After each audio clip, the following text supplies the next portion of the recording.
everyone, so I'm back with another Symptom Saturday.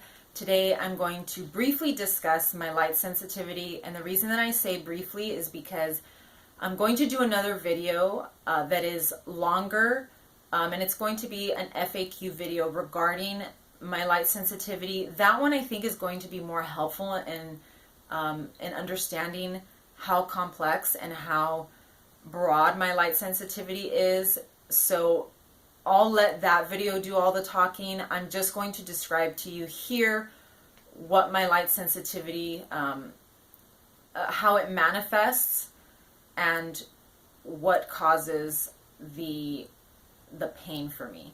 So when my disease began, I've been sick for a very long time, but the light sensitivity did not kick in until 5 years ago. So I have not had light sensitivity the whole entire time that I've been sick. It was one of my last really severe symptoms that occurred. And when I first started developing the light sensitivity, I was working from home on the internet teaching English, and I started getting dizzy spells. I felt like I was going to fall back out of my chair, and I didn't know what it was. And then little by little, those dizzy spells were more frequent every time I was on the laptop.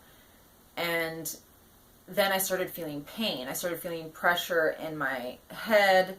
At the time, I had an iPod Touch, which nowadays they're just iPhones.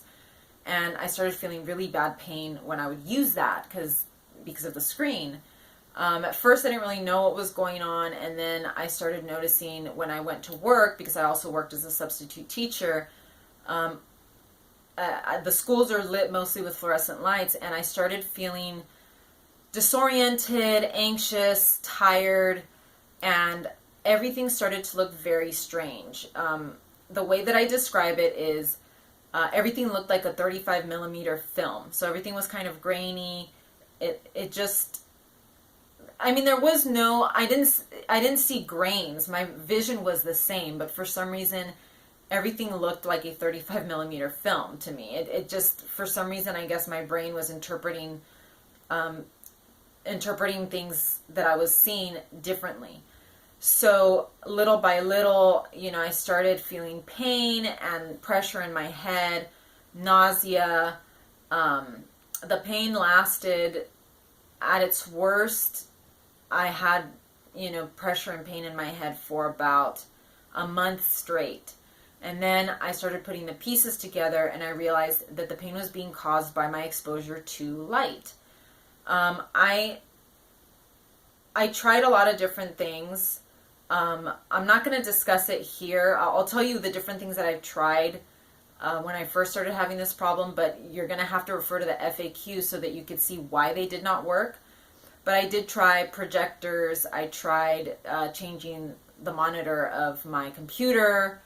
I tried dimming the lights. I tried different types of lights. Instead of fluorescent, I tried LED, tried incandescent. So I did try lots of different things.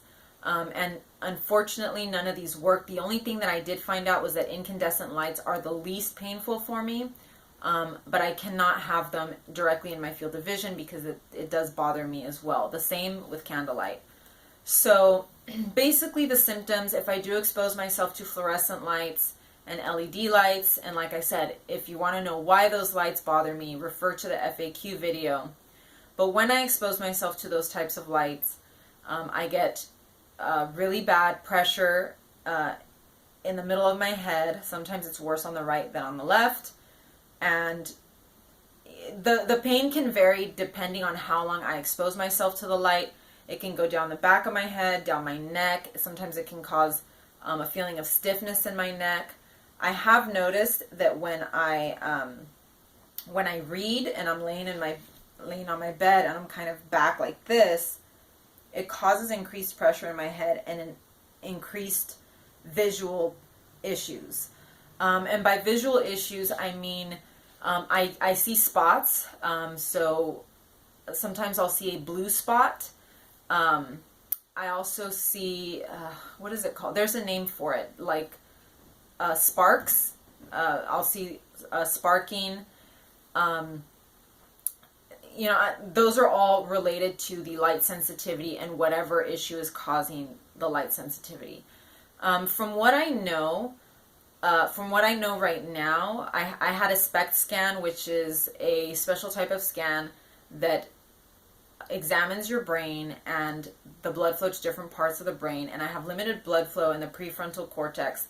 And so far, that's the only clue as to why I would have the light sensitivity. I have many theories behind it. One of the theories, since my light sensitivity is related to, or it's supposed to be related to a chronic illness, or Lyme disease. So one of the theories is that it's just an increase of inflammation in the body, and the inflammation is attacking the brain. I have another theory that I have a neuromuscular issue, because I do notice that my neck has less range of motion to the right than it does to the left. And I've noticed the stiffness is worse on the right, and on the right side of my head. So I feel that it may be a neuromuscular problem, and that's causing pressure in my head and restricting blood flow to the front of my brain. That is just a theory.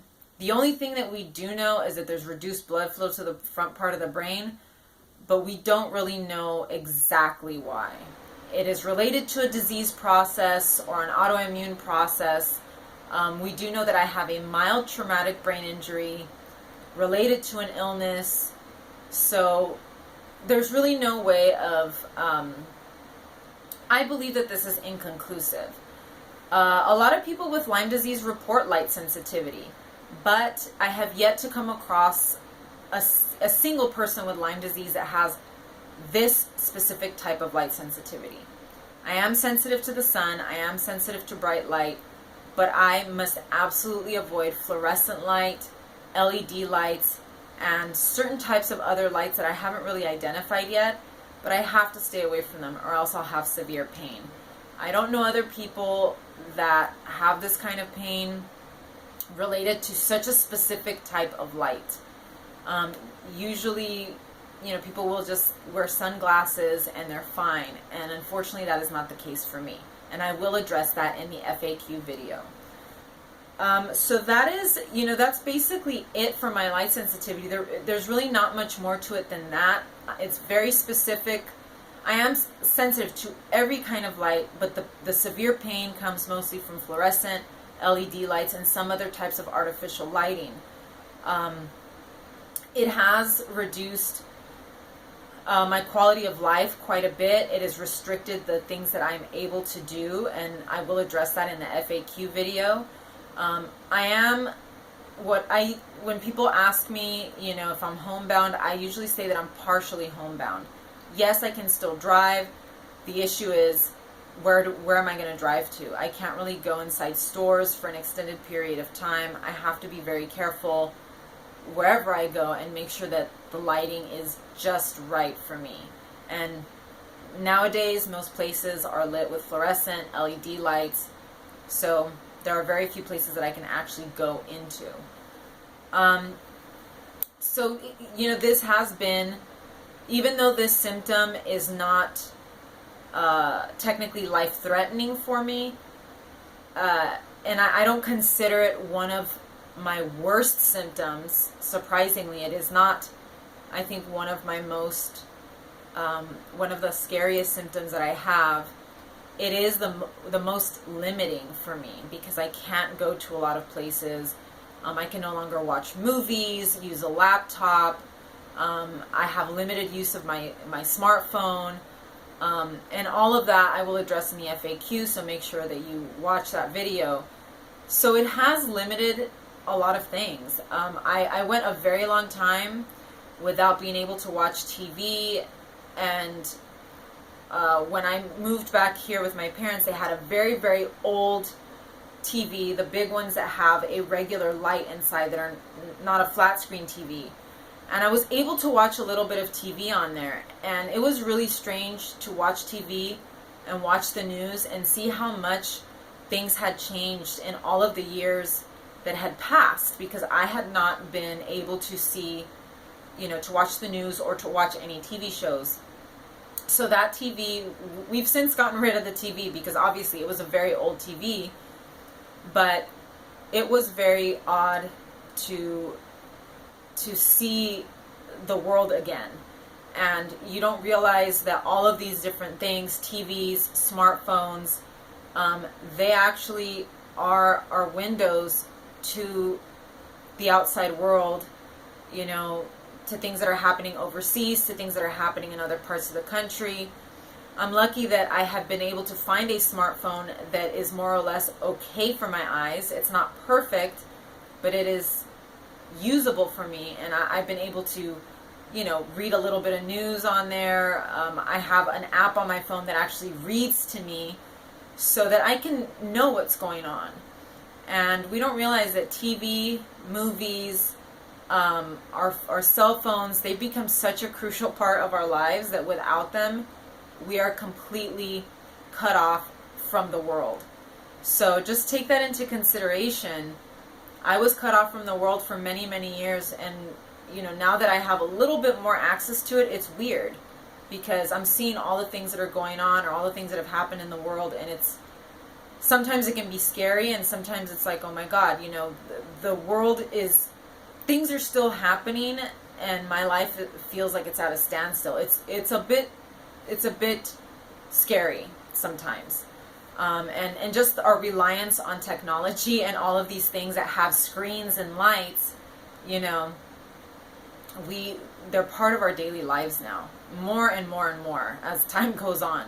So take that into consideration when you think about my light sensitivity and how that has, you know, really affected my life. So that's all I've got to say about that. Stay tuned for my FAQ video where I answer the most commonly asked questions and comments that I get related to my light sensitivity. And don't forget to watch the other videos here on my symptom playlist. I also have a treatment playlist, my Thursday thoughts. I'm going to have a lot of stuff. I'm just going to try to keep bringing more content related to my illness because I think it's going to be helpful when people ask me questions. It's just going to be easier for me to direct you here to my YouTube channel instead of me having to constantly explain, especially when it comes to my light sensitivity. It is a constant, almost a battle when I try to explain it to people because I get all the same questions and it's like I've answered them a million times. So this is going to make it a lot easier. It's going to streamline things for me when it comes to explaining my illness and how it's affected me. So thank you guys for joining me, and I will be back again very, very soon.